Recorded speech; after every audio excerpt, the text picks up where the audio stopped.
ஏன்னா இலவசமும் பிரியாணி இலவசம், ஒரு பிரியாணி வாங்கிட்டு இலவசம் சொன்னாங்க. ஆனால் ஒருத்தரையுமே காணோம், எல்லாம் மூடிட்டு போயிட்டாங்களா? ஆமா, வந்துட்டோமோ, எல்லாம் வெயிட் பண்ணிட்டு இருக்காங்க, ஆனா யாரையுமே காணுமே. அதுதான் ஒண்ணு தெரியல. சரிவா அந்த கடையில வந்து கேட்டு பார்க்கலாம், போய் கேட்டு பார்த்துக்கலாம். ஒரு வழியா பிரியாணி வாங்கிட்ட போல. எப்படி வாங்கிட்டு வந்தாச்சு. பயங்கர கிரௌடு, எல்லாம் கூட்டமா இருக்கு. வீட்டுக்கு போலாம்னு எனக்கு ஏமாற்றமா தான் இருந்துச்சு. எனக்கு வாங்க முடியாது போயிருமா அப்படின்னு சொல்லி அப்புறம் சரி அடிச்சு பிடிச்சி எப்படியோ ஒண்ணு வாங்கியாச்சு கண்ணு. செம்ம கிரௌடா இருக்கு.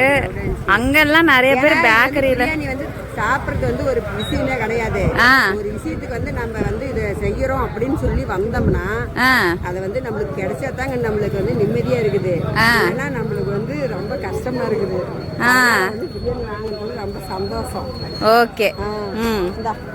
இவங்களே பார்சல் எல்லாம் பண்ணி கொடுத்துட்றாங்க. அவங்களே ரைத்தா அண்ட் பிரியாணி ரெண்டும் பார்சல் பண்ணி கொடுத்துட்றாங்க.